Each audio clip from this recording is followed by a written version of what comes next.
The 10th Parliament resumes business today, and key on the agenda should be some of the most important matters in this country to discuss. After almost a whole month's recess, they will be expected to handle business amid its tight schedules and gloom in the country that needs urgent intervention. Given the both domestic and external shocks, economic shocks that our economy has been hit with. And as a matter of fact, the most outstanding external shock is that of the suspension of lending by the World Bank.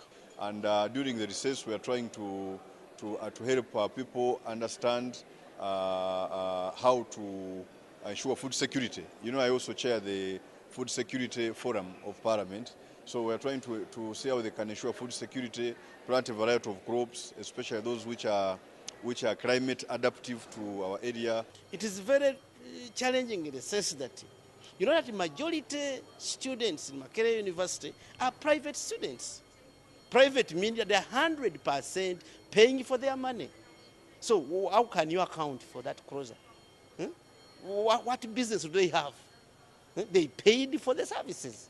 So you have to provide the service which they paid for. During the first half of the financial 2015-16, the shilling depreciated by 17.2%. The World Bank recalled a 5 trillion funding to the government, while the financial situation remained in stress, affected by external imbalances and other domestic shocks. While presenting a statement on the state of the economy today, Finance Minister Makerere University said the economy continues to register positive growth rates. Over the last 5 years, the GDP growth averaged at 4%, despite its fragility, as members of parliament called for several reforms to the financial systems. And then we have banks being taken over, like the third largest bank in the country, that's Ukraine Bank, closing down.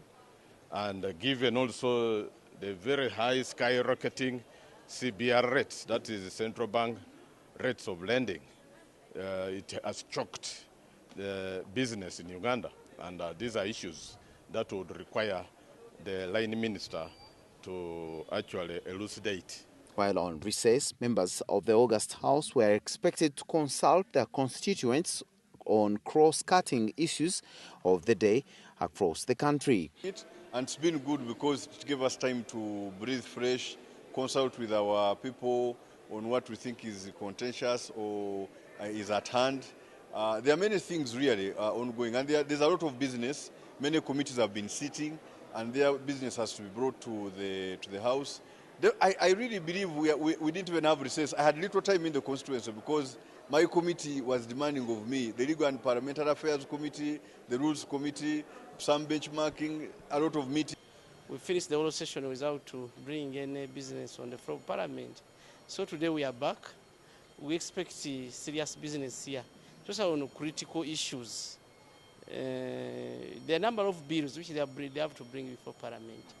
But as somebody who sits on the Presidential Affairs Committee, there's a problem in this city which we need to deliberate and discuss.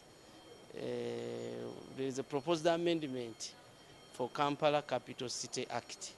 The parliamentary committees would also be expected to continue with work to generate business for the 10th Parliament. The House also will be expected to table several bills for amendments, including the KCC Act, Uganda Cancer Institute Bill 2015 that was passed by Parliament on 5th May 2016, but is yet to be assented by President Yoweri Museveni, as well as the Alcohol Act, among several other bills. Aaron Stabaruka, WBS Television at Parliament.